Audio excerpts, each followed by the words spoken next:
Capítulo 29. En el extraño cuarto, en el sótano de la casa, Alejandro Kasef y su pequeña comitiva se habían sumergido en una profunda meditación.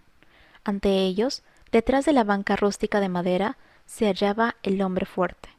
Flanqueado por sus guardaespaldas y asistentes más cercanos, su arrugada cara mostraba ahora un gesto macabro, tétrico, que dejaba al desnudo sus colmillos mientras se reía con regocijo diabólico. Uno a uno los obstáculos están cayendo, dijo. Sí, sí, tu ofrenda nos traerá buena suerte y me complacerá. Los enormes ojos amarillentos se cerraron un poco al ordenar. Tráiganla. Arriba, sentada, impotente entre los dos guardias, esposada de pies y manos, Susana Jacobson esperaba y oraba. Con todo lo que tenía dentro de su ser, clamaba al único Dios verdadero, el Dios a quien ella no conocía, pero que debía estar allí, que tenía que escucharla y que era el único que podía ayudarla. Tael llegó hasta las montañas y se elevó rápidamente, rebajando poco a poco su velocidad. Continuó reduciéndola hasta que casi llegó a la cumbre, y entonces, al llegar a la cima, detuvo con todo movimiento y sonido, deslizándose al otro lado en silencio e invisiblemente. Notó con preocupación que la nube había crecido mucho más desde que se había alejado de allí. Podía solo esperar que la cobertura de oración, por lo menos, fuera lo suficiente como para cegar a estas terribles criaturas. Willow había estado a la espera del capitán, y sus ojos agudos vieron que Tael descendía como un halcón silencioso hacia ellos. Alístate, le dijo Willow al guerrero que tenía a su lado. El guerrero estaba listo, con los ojos sumamente fijos en la ventana del piso alto. Tael volaba tan bajo que casi se resbalaba sobre la tierra. Finalmente llegó y se detuvo junto a Willow. Tenemos la cobertura, dijo. Ahora, ordenó Willow al guerrero. El guerrero medio que voló, medio que corrió, hacia la gran casa de piedra. El sacerdote, con los ojos casi saliéndose de sus órbitas, por la expectación, se dirigió a la gran escalera, tarareando para sus adentros. Kasef y su gente esperaban abajo, en un silencio pesado. Kasef estaba junto a sus cuchillos. Susana Jacobson trató de zafarse de las esposas, pero estaban bien cerradas, y le apretaban tan fuerte que incluso le cortaban, aun cuando ella no forcejeara. Los guardias se rieron de ella. Dios mío, oró, si tú eres realmente el rey del universo, por favor, ten misericordia de esta pobre mujer que se atrevió a hacerle frente por tu causa a este terrible mal. Y entonces, como si ya no estuviera más en el cuarto, como si estuviera despertándose de una pesadilla, el temor agonizante que le retorcía el corazón empezó a desaparecer de su mente, como si fuera un pensamiento que se desvanecía, como la tormenta que va calmando lenta y paulatinamente. Su corazón estaba en calma, el cuarto parecía extrañamente quieto. Todo lo que podía hacer era mirar a su alrededor con ojos llenos de curiosidad. ¿Qué había pasado? ¿Había muerto ya? ¿Estaba durmiendo o quizás estaba soñando? Pero se había sentido así antes. El recuerdo de una noche en Nueva York le vino a la memoria. Pensó en aquel extraño sentimiento que le daba ánimos, el que había sentido mientras pasaba a gatas desesperadamente por aquella ventana. Había alguien en el cuarto, podía sentirlo. ¿Estás aquí para ayudarme?, se preguntó de corazón, y la más tenue chispa de esperanza renació otra vez en alguna parte de su corazón. Sus pies súbitamente estuvieron libres de grilletes, y podía balancearlos debajo de la silla. Las esposas yacían en el suelo abiertas. Sintió que algo se zafaba de alrededor de sus muñecas y pudo sacar los brazos libres. Las esposas hicieron su ruido al caer al piso, así como las que habían caído de sus pies. Miró a los dos guardias, pero ellos estaban allí, simplemente mirando, todavía sonriéndose con sorna, luego mirando hacia otro lado como si nada hubiera pasado. Luego ella oyó un clic y miró a tiempo para ver que el pestillo de la ventana se abría y que la enorme ventana del dormitorio se abría por sí sola. El aire frío de la noche empezó a soplar dentro de la habitación. Si resultaba ilusión o realidad, ella la aceptó. Saltó de la silla. Los guardias no hicieron nada. Corrió hacia la ventana abierta y luego recordó. Todavía vigilando alerta e incrédulamente a los guardias, se dirigió corriendo a la cama. Se agachó y recogió la maleta de Kasef y que su gente no había hallado, en un escondite tan obvio. La sintió extrañamente ligera para todos los papeles que había metido en ella. Pero nada en ese momento tenía mucha lógica, de todas maneras, de modo que sencillamente aceptó que le fue fácil cargar la maleta hasta la ventana, colocarla afuera en el antepecho. Miró hacia atrás. Los guardias seguían sonriendo confiadamente mirando la silla que estaba vacía. Sintiendo como si alguien la levantara, trepó por la ventana y salió al techo. Una enredadera muy gruesa crecía en ese lado de la casa. Sería una perfecta escalera de escape. Fuera del edificio administrativo, algunos guardias de seguridad habían hablado en voz baja acerca de la caída de la servidora y su inminente destino, cuando oyeron de pronto pasos que corrían por el estacionamiento. Los guardias se dieron justo a la vuelta a tiempo para ver una mujer vestida de negro que se escurría hacia uno de los camiones. «¡Hey! ¿Qué haces? Es la servidora». Corrieron detrás de ella, pero ella ya había llegado a una enorme furgoneta y subido al asiento. El arranque gruñó, la máquina cobró vida y con un brinco y un rechinar de ruedas, el vehículo empezó a rodar. Willow salió de su escondite y lanzó su grito, mientras su pequeña tropa de 23 saltaban al aire como si fueran fuegos pirotécnicos y empezando a seguir al camión. «¡Cúbranse, guerreros!». El sacerdote llegó hasta el dormitorio de Susana y su mano huesuda abrió la puerta. «Estamos listos», declaró. De súbito se dio cuenta de que estaba hablando con un par de dedicados guardias que estaban asegurándose con certeza de que la silla, vacía, no se escapara. El sacerdote pagano formó un escándalo de primera clase. Los guardias no tenían ninguna explicación. El camino se dirigió pesadamente por la carretera sinuosa y precaria que llevaba fuera del valle y cruzaba las montañas. 4 ángeles se pusieron apresuradamente detrás del vehículo y empezaron a empujarlo cuesta arriba, contribuyendo a que corriera a más de 80 kilómetros por hora. Estaban avanzando a buen paso, pero mirando hacia atrás, podían ver la legión de demonios que se aproximaba en feroz persecución, con el brillo de sus colmillos y el resplandor rojizo de sus espadas llenando el aire de la noche. Desde arriba, Willow observaba la nube. Se quedó donde estaba, vigilando al hombre fuerte. Solo un pequeño contingente de guerreros demoníacos había sido enviado a perseguir el camión. 4 de los guardias armados de Kasef salieron en un vehículo de alto poder y contracción en las 4 ruedas e intensa persecución por la montaña. Sin embargo, a pesar del poder del vehículo que llevaban, sorprendentemente no lograban reducir en nada la distancia. «Pensé que ese camión estaba completamente cargado», dijo uno. «Lo está», dijo el otro. «Lo cargué yo mismo». «¿Cuántos caballos de fuerza tiene entonces esa cosa?». Ya Kasef se había enterado de la fuga de Susana. Por eso ordenó que 8 hombres armados más salieran en otros 2 vehículos para unirse a la persecución. Estos saltaron en otro jeep y en un auto deportivo con una máquina de 8 cilindros, y salieron del estacionamiento haciendo rechinar las ruedas. Demonios y ángeles convergieron sobre el camión, que todavía subía con dificultad la empinada cuesta a más de 80 kilómetros por hora. Sus ruedas rechinaban por la sinuosa carretera de grava. Los 4 ángeles continuaban empujándola desde atrás, en tanto que los otros 19 volaban continuamente en un círculo sobre el vehículo, protegiéndolo así del ataque demoníaco. Los demonios se debatían desde arriba, con sus rojas espadas centelleando al aire, y se enredaban con los guerreros angélicos en fieras peleas. Las hojas brillaban, gemían, cortaban y se resonaban metálicamente al chocar unas con otras, con un gran estallido de chispas. El camión remontó la cumbre y cobró mayor velocidad. Los vehículos que venían en persecución llegaron a la cima apenas unos pocos segundos más tarde. A medida que el camión aceleraba más y más, las desigualdades y curvas de la carretera se convirtieron en un golpe mortal tras otro. Mientras el camión se bamboleaba, danzaba de un lado a otro, en 2 o en 3 ruedas, y descendía vertiginosamente por la empinada bajada. La carretera se enderezó un poco, y luego hacia una curva abrupta. Después se torcía en dirección opuesta y había una bajada. El camión luchaba por mantenerse en la carretera, mientras las rocas y los rieles de seguridad pasaban como borrones a toda velocidad. Con cada curva cerrada, esto gemía y se inclinaba pesadamente hacia un lado, con el monumental chasis casi saliéndose de los resortes, y las ruedas rechinando en protesta. Una curva muy cerrada, la parte de atrás del camión, demasiado pesada, fue a golpear al riel de protección, con un agudo chirriar de metal y una lluvia de chispas. Más abajo en la carretera había otra bajada, y los resortes golpearon hasta el tope. Los ejes golpeaban el chasis, gruñendo y crujiendo. Los jeeps y el auto deportivo lo seguían de cerca, por las traicioneras curvas, experimentando la aventura de su vida al mismo tiempo.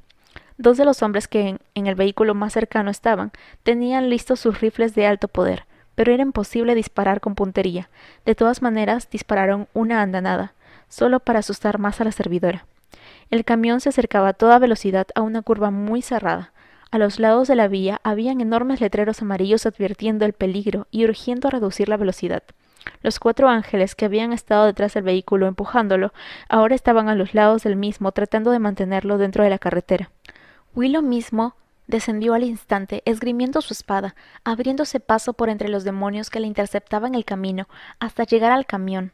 Fue apenas una fracción de segundo antes de que el vehículo llegara al riel de protección y al profundo abismo que se abría delante, que Willow pudo empujar violentamente un costado del camión, forzando a las ruedas delanteras a torcer abruptamente hacia la izquierda. El camión tomó la curva y continuó rodando velozmente. Los perseguidores en los otros vehículos tuvieron que reducir la velocidad para no chocar directamente contra el riel de protección. Pero los guerreros celestiales que trataban de rodear el camión se veían poco a poco en desventaja. Willow vio cómo un enorme espíritu clavaba como buitre sus espolones en la espada de un guerrero, privándolo del sentido y enviándolo dando traspiés hacia el fondo del precipicio. Otra pelea tenía lugar muy arriba y concluyó cuando se oyó un gran alarido de un guerrero que salía despedido dando volteretas sin control, con un ala hecha pedazos, y desaparecía dentro de la falda de la montaña. El chasquido de las espadas resonaban en todas partes. Un demonio desapareció dejando una nube de humo rojo. Otro ángel cayó al fondo del abismo, sosteniendo todavía su espada de la mano, pero aturdido y confuso, mientras que un demonio lo perseguía pisándole los talones. Los guerreros infernales finalmente se abrieron paso y llegaron hasta el camión. Uno alcanzó al guerrero que se hallaba detrás de Willow y lo lanzó violentamente a un lado. Willow no tuvo ni siquiera tiempo para pensarlo, antes de que su espada se elevara instantáneamente para desviar el poderoso golpe de un espíritu tan grande y fuerte como él mismo. Willow devolvió el golpe, sus espadas se entrecruzaron por un instante, brazo con brazo, y luego hizo bien uso de su pie para darle un formidable puntapié al demonio y enviarlo dando volteretas hacia atrás. El camión empezó a rodar sin control y sus ruedas se hallaban ya al borde mismo del precipicio. Willow empujó con todas sus fuerzas tratando de ponerlo de nuevo encima de la carretera. El camión saltó otra vez hacia el abismo y entonces Willow cayó en cuenta de que debía haber una banda de demonios empujándolo del otro lado. Echó un vistazo a su alrededor y vio más colmillos y ojos amarillentos que amigos. Una enorme hoja silbó al descargarse sobre su hombro, y con rapidez pudo desviarla. Otra más se precipitó para tratar de darle un tajo en mitad del pecho, y también la desvió. El camión se dirigía al barranco. Willow trataba de detenerlo, de contener los golpes, de pedir ayuda, de darle un tajo a otro demonio, de dar un puntapié aquí, de empujar el camión, de cortar un ala, de desviar un tajo, de dirigir al camión. Un tajo. No lo vio venir, y no tenía ni idea de quién lo había asestado, pero le hizo estremecer. Perdió su agarre del camión, vio el fondo del barranco abrirse debajo, vio la tierra, el cielo, la tierra, el cielo, eso es que estaba cayendo. Abrió sus alas para detener la caída y continuó cayendo, como una hoja seca. Muy arriba pudo oír un grito que helaba la sangre. Miró hacia allí. Aquel debía ser el que le había dado el tajo. Un espectro gigantesco de ojos saltones y con piel de reptil, alas aserradas. Aquí estoy. Vamos, ataca, lo desafió Willow, esperando que el espectro volviera a la carga. El demonio descendió en picada con sus fauces bien abiertas, colmillos al aire y con la enorme hoja afilada brillando delante de él. Willow esperó. El espectro levantó su espada y la descargó con un furibundo golpe. Willow estuvo de pronto como a 2 metros de donde había estado, y la hoja continuó su trayectoria sin haber encontrado su objetivo, y el demonio dando un salto mortal detrás de ella. Willow hizo girar su espada, con una velocidad increíble, y le cortó las alas al demonio. Luego lo acabó. La hirviente nube de humo rojo se aclaró a tiempo para que Willow viera el camión estrellándose contra el riel de protección y cayendo al precipicio.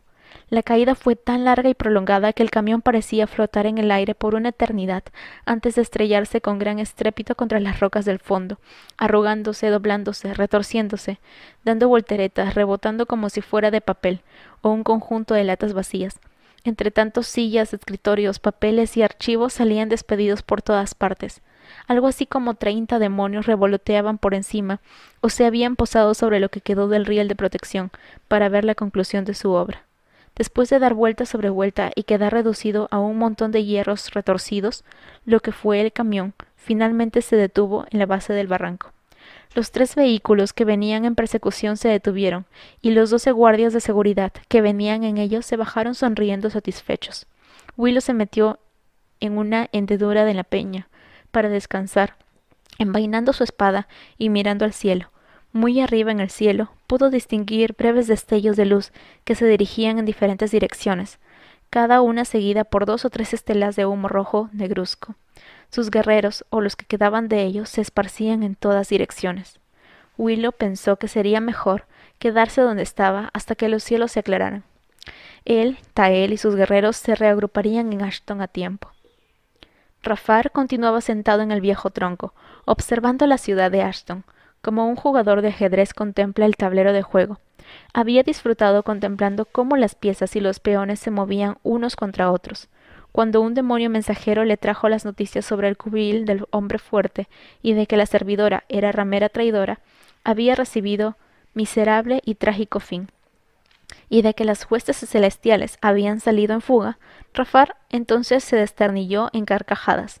Había capturado a la reina de su oponente. Y haremos lo mismo con el resto, dijo Rafar, con un brillo diabólico. El hombre fuerte me encargó a mí la preparación de este pueblo. Cuando llegue lo encontrará vacío, barrido y en orden. Llamó a varios de sus guerreros. Es tiempo de limpiar el lugar. Mientras las huestes celestiales están débiles y no pueden resistirnos, debemos ocuparnos de los obstáculos que quedan. Quisiera que Hogan y Butcher sean eliminados como si fueran reyes próscritos. Usen a esa mujer, Carmen, y cuiden de dejarlos inútiles, impotentes, como si fueran una burla.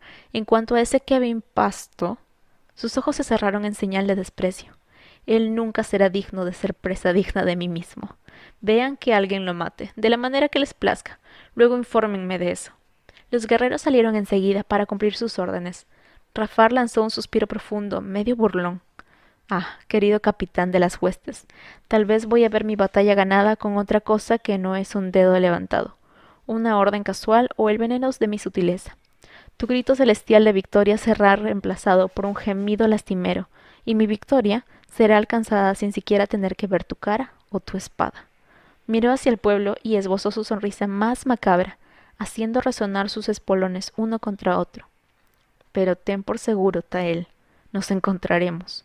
No pienses que vas a esconderte detrás de tus santos orando, porque tú y yo sabemos que ellos te han fallado. Nos encontraremos. Berenice sabía que iba a ser difícil, incluso peligroso, conducir sin sus anteojos, pero Marshall nunca contestó el teléfono, de modo que la reunión con Kevin Pasto quedaba totalmente a su criterio. Ciertamente valía la pena correr el riesgo. Hasta aquí, mientras corría por la carretera 27, la luz del día era suficiente como para permitirle distinguir las líneas de la mitad de la carretera y las curvas a que estaban adelante. De modo que aceleró dirigiéndose al gran puente verde en el extremo norte del pueblito de Baker. Kevin Pasto también tenía ese puente en su mente, sentado allí en la cantina siempre verde, con una cerveza en la mano y los ojos fijos en el reloj de la pared que anunciaba alguna marca de cigarrillos. Por alguna razón, se sentía más seguro aquí que en su casa. Aquí habían compañeros, conocidos, había mucho ruido, la televisión mostraba un partido de fútbol, las mesas de juego estaban llenas. Las manos todavía le temblaban, de modo que tratando de no demostrarlo, apretaba todo el tiempo su lata de cerveza, y trataba de actuar con normalidad. La puerta del frente continuaba raspando el linóleo cada vez que alguien entraba o salía. El lugar estaba llenándose, lo cual era mejor. Mientras más gente, más alegría. Varios obreros del aserradero querían comprar cerveza y contar historias. Los que estaban jugando en la mesa cruzaban apuestas. Esta noche se iba a decidir de una vez por todas una antigua rivalidad. Kevin se dio tiempo para sonreír y saludar a sus amigos, y conversar por unos momentos. Eso lo ayudó a tranquilizarse. 2 obreros entraron. Eran nuevos, se figuró. Nunca los había visto antes, pero de inmediato se acoplaron a los demás, y muy rápidamente tenían a todo el mundo absorto oyéndoles contar acerca de los lugares en los que habían trabajado, cuánto tiempo y cómo el clima había sido malo o bueno o indiferente. Luego se acercaron y se sentaron junto a él en las sillas del mostrador. «Hola», dijo uno, extendiéndole la mano. «Soy Marcos Hansen». «Kevin Pasto», respondió él, estrechándole la mano. Marcos presentó a su amigo. «Esteban Drake». Le cayeron bien. pues hablaban de madera, de béisbol, de cazar venados y de cerveza, y las manos de Kevin dejaron de temblar. Hasta logró terminar su cerveza. ¿Quiere otra cerveza?, preguntó Marcos. Sí, está bien, gracias. Daniel trajo las cervezas y la conversación siguió animada. Un gran grito de victoria se dejó oír en el campeonato que tenía lugar en la mesa de juego. Los tres hombres se dieron la vuelta para ver al ganador y estrecharle la mano al que había perdido. Marcos fue muy rápido. Cuando nadie veía, vació el contenido de un pequeño frasquito en la cerveza de Kevin. La gente que había estado contemplando el juego empezó a congregarse en el mostrador. Kevin miró el reloj, ya era tiempo de irse. Se las arregló para despedirse de sus nuevos conocidos, vaciar su cerveza y encaminarse a la puerta. Marcos y Esteban lo despidieron agitando las manos. Kevin se subió a su vieja camioneta y arrancó. Se figuraba que llegaría al puente temprano. Solo al pensar en la reunión le daba escalofríos. Marcos y Esteban no perdieron tiempo. No bien Kevin había tomado la carretera, ellos mismos montaron en su propia camioneta, siguiéndole a distancia. Esteban miró su reloj. No demora mucho, dijo. ¿Y dónde lo echamos?, preguntó Marcos. ¿Por qué no al río? De todas maneras se dirigió hacia allá. Debe haber sido la cerveza, pensaba Kevin. A lo mejor la tomé demasiado rápido o algo así. Su estómago estaba protestando. Encima de eso sentía necesidad de ir al baño. Y como si eso fuera poco, le estaba entrando como mucho sueño. Por varios kilómetros debatió sobre lo que debía hacer, pero finalmente pensó que era mejor detenerse antes de acabar desplomándose. Un pequeño y vestuoso local de venta de hamburguesas apareció un poco más adelante. Se las arregló para salir de la carretera y detener su camioneta junto al edificio. No notó la otra camioneta que se detuvo como a 100 metros más atrás en la carretera. Excelente, dijo Marcos furioso. ¿Y qué piensas hacer ahora? ¿Desplomarse junto al frente de aquel restaurante? Esteban sacudió la cabeza. Tal vez solo quiere ir al baño. Tendremos que esperar y ver qué sucede. Pareció que Esteban tenía razón. Kevin salió dando tropezones y se dirigió hacia el baño en la parte de atrás del edificio. Por un minuto o algo así, los dos se quedaron con los ojos fijos en la puerta de aquellos servicios sanitarios. Esteban volvió a mirar su reloj. El tiempo se estaba acabando. Si sale y vuelve a la carretera, la poción va a hacer efecto antes de que llegue al puente. Si es que sale, masculló Marcos. ¿Qué tal si tenemos que arrastrarlo para sacarlo? No, ya salía, y parecía sentirse mejor. Mientras los dos hombres observaban, Kevin volvió a subir a esa camioneta y regresó a la carretera. Le siguieron esperando que algo ocurriera. Ocurrió. La camioneta empezó a bambolearse de un lado a otro, primero hacia la derecha y luego hacia la izquierda. Allá va, dijo Esteban. Delante estaba el puente del río Yud, una estructura de acero que se extendía por sobre el profundo abismo del río. La camioneta avanzaba a toda velocidad, a lo loca, dirigiéndose peligrosamente hacia el carril izquierdo, luego retornando hacia el derecho y más tarde entrando hasta la valla de la carretera. Está luchando por no dormirse, observó Esteban. Probablemente se diluyó por la mucha cerveza. La camioneta se salió otra vez de la valla y las ruedas empezaron a abrir un surco en la grava floja. Las ruedas detrás empezaron a resbalar y a arrojar tierra y piedras hacia atrás, y el vehículo resbaló varios metros, yendo directo hacia el puente. Pero el conductor ya había perdido el control y parecía que se había quedado dormido con el pie oprimiendo el acelerador. El camión rugió acelerando todavía más. Luego cruzó la carretera de lado a lado, siguió derecho en la curva que había antes del puente, destrozó unos cuantos arbustos y finalmente salió volando sobre el barranco rocoso, cayendo hacia el río. Marcos y Esteban se detuvieron en el puente a tiempo para ver que el vehículo caía al fondo y se hundía en el río con las ruedas para arriba. Otro tanto para Kasef, dijo Esteban. Otro conductor que venía en dirección opuesta se detuvo, haciendo rechinar las ruedas, y saltó del auto. Pronto se detuvo otro vehículo. El puente se llenó de gente asustada. Marcos y Esteban se abrieron paso y empezaron a alejarse. Llamaremos a los bomberos, gritó Marcos por la ventana. Se alejaron y nunca más se les volvió a ver, ni a saber de ellos.